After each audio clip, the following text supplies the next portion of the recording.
Welcome back to the Back in Time channel. Hazel E recently did a conversation or some type of podcast with former Black Ink Crew star Charmaine and her husband. And she talked about a lot of things, mainly the things that are going on currently with her estranged husband, Devon. And in this conversation, she spoke on a lot of things that she looked over in the beginning, mainly all the red flags. And so with this podcast that they did, Hazel E ran down not only the red flags, but the effect that it had on her relationship with her and her daughter, and how it affected her family and their relationship. She also talked about her earlier life, how she got her start, how she ended up going and becoming who she is today, and how she got her start in Hollywood, and how she rubbed shoulders with a lot of people. So when you get a chance, go over and check out their channel. I will make sure I link it down below for you guys to go over and check out the full 2 hour. It's almost 2 hours. It's like an hour and a half, but it is worth the watch. But what I want you to stick around for in this video is because I have compiled all the red flags that Hazel E has recognized in the beginning and she ignored this.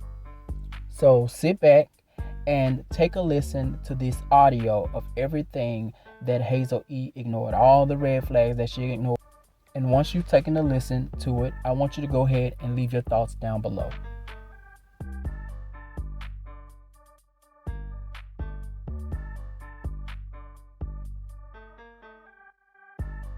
How did it all start?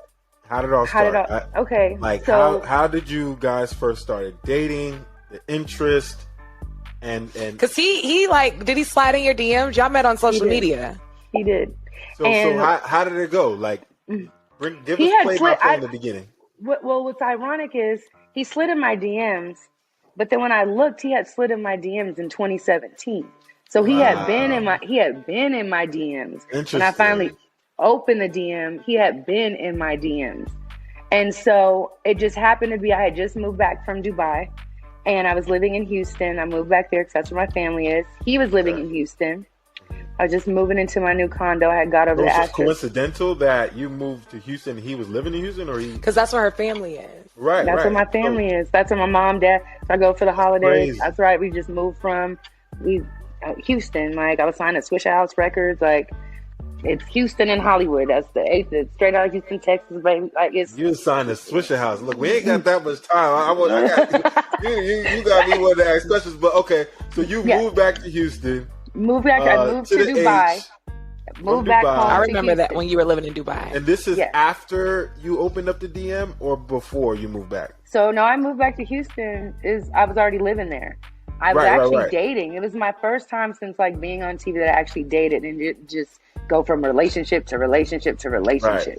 Like it seemed like I could never be single. Like I'm just wiped up each time. It's crazy. But yeah, I was there and he was reaching out to me and he was like flirting and stuff.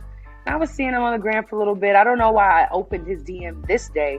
I guess it made it onto my primary list because I literally don't know. I have the primary, the general, and then the unknowns, and then the second unknown in the unknown, like, you know. And I responded, and I seen him been flirting and stuff. Then he sent me like some pictures. It was like quick, and it was like he was talking about marriage and like I'm just looking for a wife and just all this game in the DMs. And so after like probably a couple months of me like flirting back and forth in the DMs, he's literally in Houston. I'm in Houston, and he was begging to take me out on dates, and he had connected to a DJ friend or whatever of mine that said he knew him. And so I was like, all right, you want to take me out? I'm about to move into my new crib. You could come there and help me get the stuff out the car and put it up there. And, you know, because I'm like, I've never like dated out the DM before. And this was 2019. And so then he showed up with roses and a bottle of Hennessy.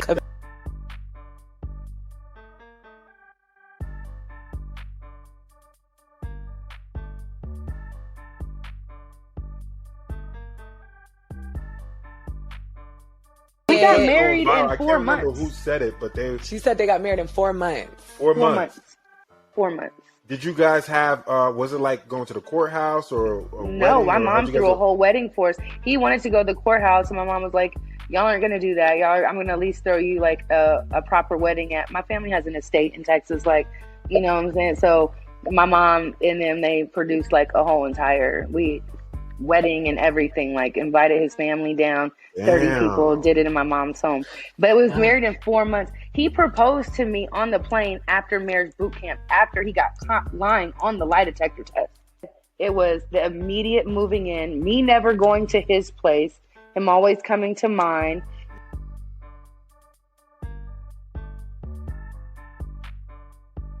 Him being everything that I needed in the moment and not wanting me to want or need anybody else, down to my family. Him and my mom's first interaction went really, really bad. And my mom, Talk about it. How did it happen? Like, my mom, like, he came to the house. He was pretty disrespectful to my mom. And my mom got in the car with, like, a switchblade, ready to be like, now, what did you say to me? It was, like, from inception that he just didn't want me around, like, my family. And my family lived in Houston, down to why I'm living in Vegas now, because we didn't need to be around my family. They were going to break us up.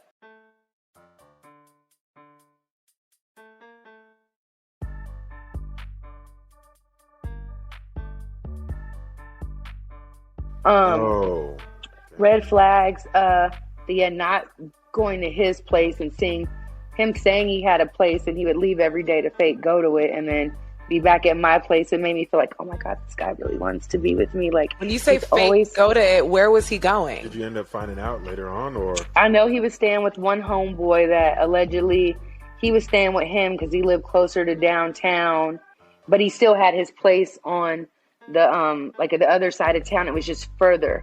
So, and I lived downtown, so it was like his homeboy. I don't know.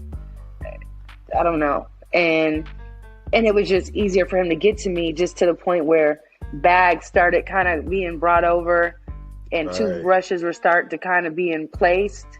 And it was quick. And I remember So he had a place. It was further out, though. But we just don't know he had a place. I never went to it. Like, he might have been homeless. Like now, with his, yeah, like, probably parents or similar. like.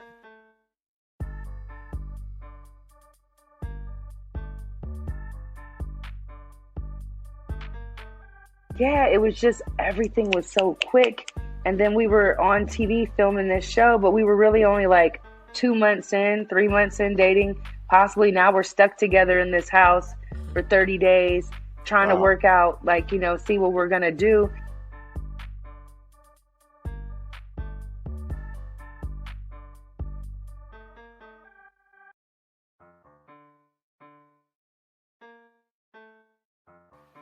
He's threatened to kill them.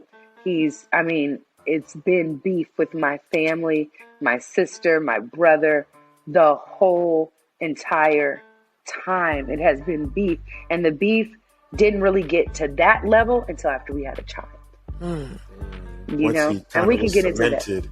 Cemented in your life. Well, yeah, once he had the thing that he knew was going to, I guess, his meal ticket, maybe. Like she ain't finna get rid of me because now she got my baby. She can't get rid of me because she got my baby.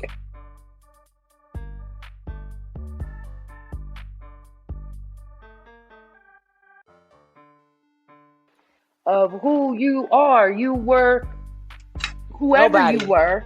You were Nobody. whoever you were. Sis, I had to look his name up before the interview to make sure, if we say his name, I had to make sure I knew it. He done switched his name in the middle of the marriage. He started off as Devon Burton. Now he's Devon Waller. Talking about his mama switched his name. Now he got a whole new name, whole new identity. Who were you, bro? Like, I don't know who you were, but you were a pretty face. Like my mom always says, everything that is good to you isn't good for you. That's in this situation. We moved in together in 4 months. Yeah. And he probably moved in 2 weeks. Wow. Damn. And then y'all did a whole TV show. At least a bag, at least the toothbrush. But after marriage boot camp, he was fully living with me. Right. And that was 3 months. Imagine that. That was 3 months in.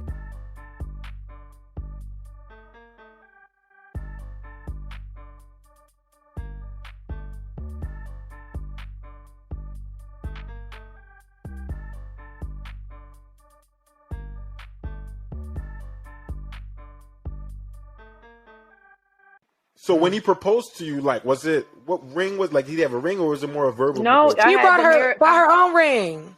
Well, I had the marriage boot camp ring that I had just got from marriage boot camp with a promise to get another ring when we got back to Houston, and he could do like the big formal proposal or whatever. And I know that if I work with one of these jewelers here in Houston, they'll probably do something on social media with me to make sure I have a bomb ass ring for this proposal to me, leveraging who I am once again. He was like, down for the whole thing, because I knew he wasn't going to be able to get me something that I would want. The ring, I still never liked the ring. That was another red flag. So I signed the contract for my ring. And it was for him to give me the ring. So you signed a contract for your ring so he can go and design a ring for you, but he never paid out of his pocket for a ring. No. So you had to pay for your ring, whatever the amount was. I didn't pay. I had to do the work for the ring. Right. Viral TV, the marketing for the ring. Right. Which I fulfilled. They're going to be brand ambassador for no reason. Okay. But I definitely fulfilled the obligations to have my ring. Yes, it was my ring. He never paid $1, a dime, a drop, an ounce, nothing for my ring. It's my ring. It was given to me. It was contracted to be with me. And yeah.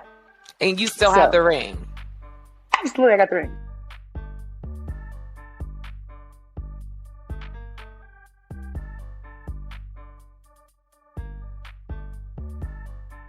But how soon after y'all got married was it just like, I made a huge mistake? The day after. Really? The day after. The day after, mind you, go back to this timeline. I said, when I put the ring on social media and said I was engaged, I was actually really married. Right. So I put the ring up. Oh my God, he proposed with Astro showing the ring. We get married. The next day, a girl, which are the first round of messages I released, slid into my DM and said that he was pressed on her. He met up with her at a hotel. He wanted to have sex in the car. She was like, what do you want? The damn video of us having sex? Like, she was like, da-da-da-da-da-da-da-da. And I was like, when was this? She was like, 10 days ago. So I was like, all right. So I'm married. Now I'm sitting in the car, just pulled up to my mom's house, opened this DM with proof from him to her and all of that in my face of them linking up and hooking up 10 days before we got married. Wow. I just turned over to him. I'm going crazy. He was in the car when the DM popped up. Damn. He was in the car.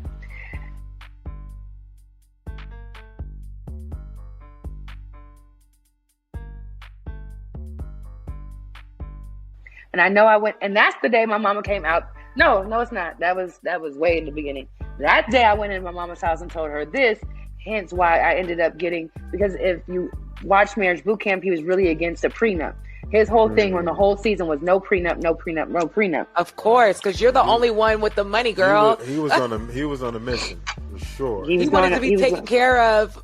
And I should have known, because that marriage boot camp check, he didn't even have a bank account to put it in. He gave me his whole marriage boot camp check and said, put it in my account. So like I have like money from him. But really, he didn't have. Of course you want your little 10% of what I got to be mixed with what I got, because you want to have access to what I got too.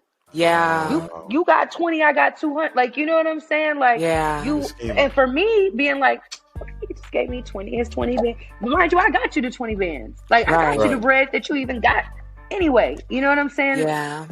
Wanting to be in a relationship, wanting to be married, wanting to have a kid. So I go in there, I tell my mama, we end up getting a post-nup. We come back to the house a couple days later. He signs away. Sign that, or was it like, did he have? No. After the whole cheating thing, it was kind of like the only option, or we're getting an annulment. Right. Only option. Right. Only option. Good. So he knew, like, I have to sign the post-nup so she can keep taking care of me, or it's over for me. Yeah. Okay. He had no choice but to sign it. And he signed away everything. Like, it was the best decision, my best move. My mom, like, I am mommy one, you my rock. Like, it was the best move, because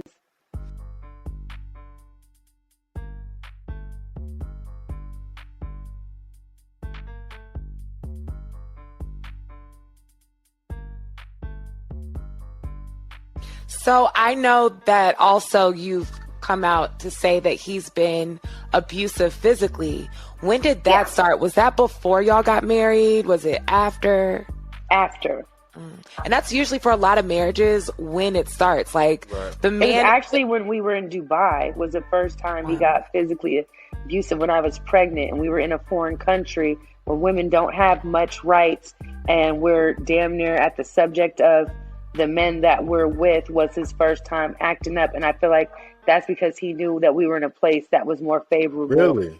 So that's why that was. So yeah, in Dubai is when I think he first felt comfortable with acting up on me. And mind you, I'm already pregnant. Now I'm pregnant in a foreign country. How many months? I was in my first trimester. We literally went to Dubai. So we missed the first flights and stuff because it was chaos. So we ended up booking it later for October. And we called it our engagement party, but it was really our honeymoon. And so he was beating you on the honeymoon? I mean, I'm not going to say that he beat me. Okay. I'm not going to say that he close hand punched me in my face. I'm not going to say that. Okay. But throwing things at my head, slamming me indoors, body slamming me, choking me. That was his type of abuse, plus verbal and stuff.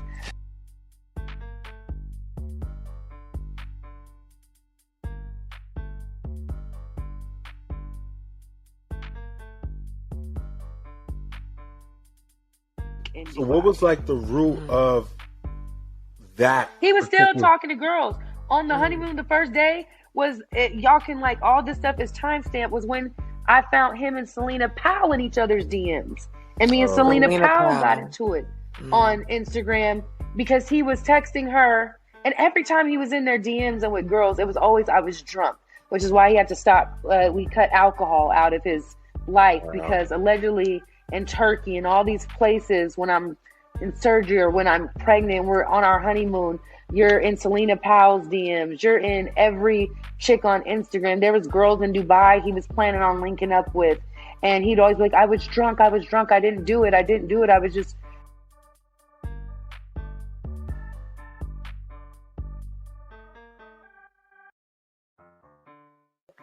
Walk us through, few weeks before that even blew up. Right. What led up to you finally splitting up? The volcano was bubbling. That erupted. It erupted. What happened? Yeah. So this is all within the last month. It's not like we're talking about something that happened 6 months ago. We're talking about my current situation. And so 30 days ago, exactly 31 days ago, because I left to Aruba on October 30th. But the weeks... trip on your ass. Well, that was my escape. That was my...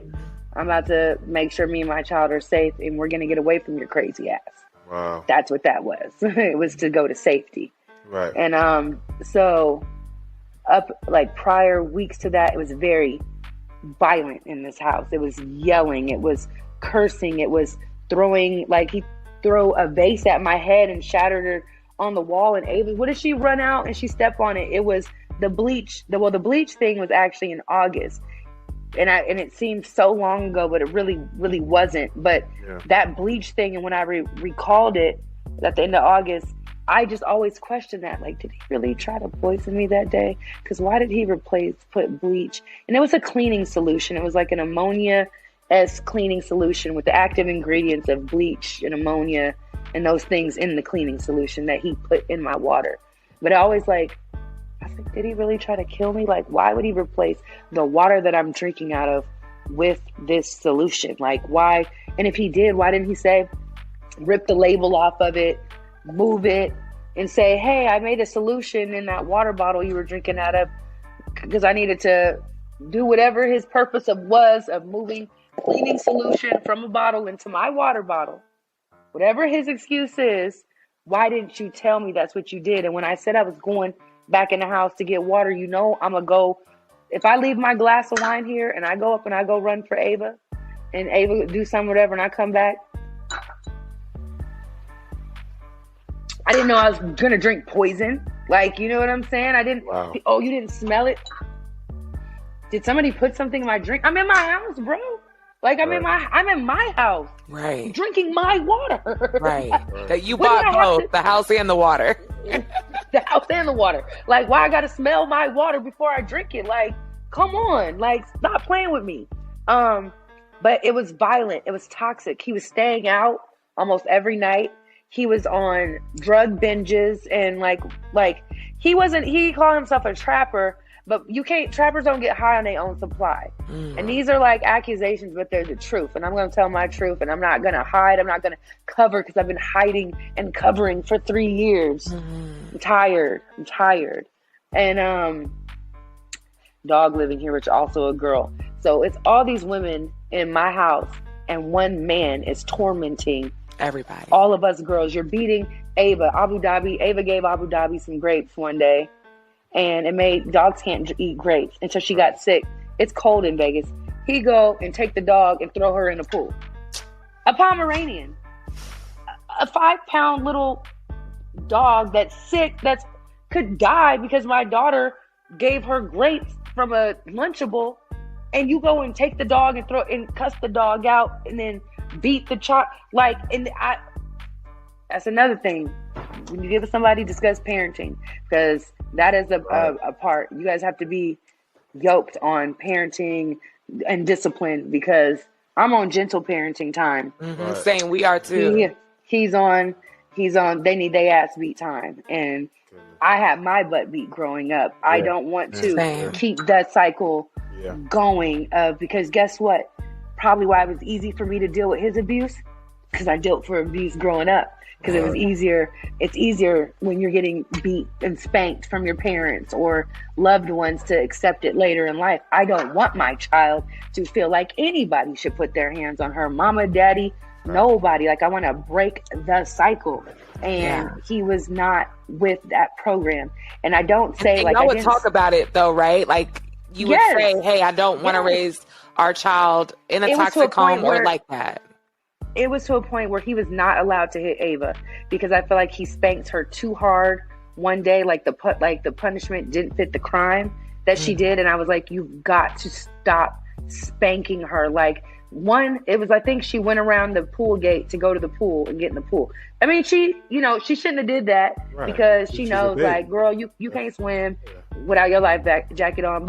And it was cold, getting colder out. But she had just been swimming in the pool the whole summer. Every day Ava's in the pool. So she just did it this one day. And he beat her super hard. And I was livid, like yelling, like grabbing her. As soon as I got her together, she ran back around and went to the pool gate, around the pool gate again.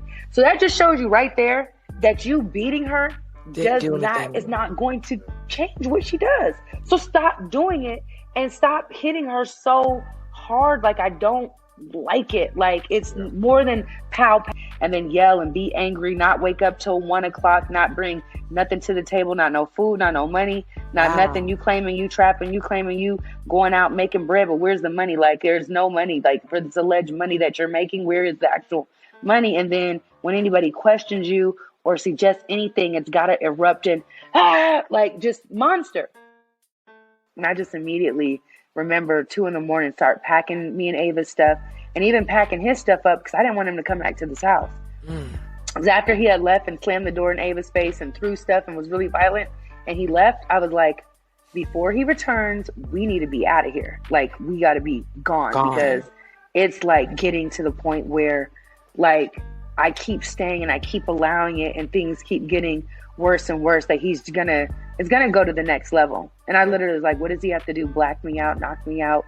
Maybe he's gonna sober up. Maybe he's gonna calm down, let him sleep, calm down. Maybe we can just get back to us. Like, I've been doing that forever. And I was just like, that day I was my last bitch and hoe. Like, my name was bitch and hoe for like days straight. Like, no bitch, no hoe, fuck out of here, hoe. Nah, like, that was my name. Like, I'm sitting there looking at this nothing ass nigga sit here and call me bitch and call me hoe, and it was literally making me. Answer the phone, dumb.